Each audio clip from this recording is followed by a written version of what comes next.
पालिकामा हैन, जिल्ला मात्रै हैन, केन्द्रमा मात्रै हैन, यो वडाबाट नै एउटा टोलबाट नै तपाईको एमालेलाई मजबुत बनाउने ढङ्गबाट अब हामी लाग्नुपर्छ है भन्ने हिसाबले यो जुन अहिले यो 3 महिना जरा केन्द्रित अभियान हामी सुचारू गरिराखेका छौँ। त्यस कारणले म तपाईहरुलाई के भन्न चाहन्छु भने अहिले हामीलाई माया गरेर नेपाली कांग्रेस परित्याग गरेर जुन एमालेमा संगठित हुन आउनु भएको छ उहाँहरूलाई म हार्दिक बधाई दिन चाहन्छु, स्वागत गर्न चाहन्छु।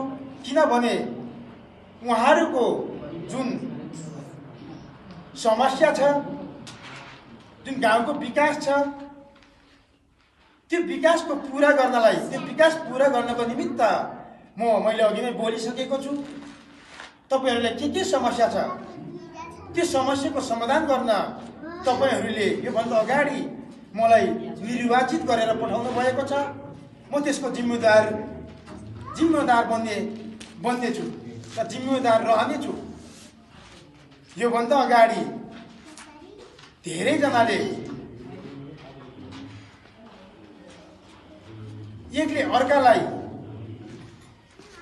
फलानु भएन, चिनानु भएन भनेर जुन एउटा आरोपित गर्ने काम भ्रम सिर्जना गरेको छ, त्यो भ्रमलाई चिर्दै अब हामी मिशन 84 कसरी पूरा गर्ने भन्ने तर्फ हामी एकजुट भएर लाग्नुपर्ने अवस्था छ। त्यसकारण हामी वडा कमिटी जरा केन्द्रित अभियानमा हामी जुन बैठक सञ्चालन भइरहँदा तपाईहरुले बुझ्नुपर्ने कुरा के हो भने हामी एकले अर्कालाई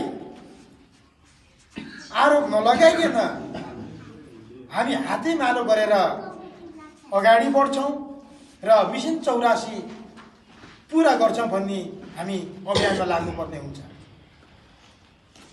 तपाईहरुले सुन्नु भएको होला, यो भन्दा अगाडि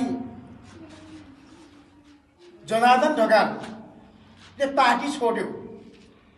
जनार्दन ढकालले पार्टी छोडिरहँदा हामी सबै सक्यौं भन्ने तपाईहरुलाई लाग्न सक्छ।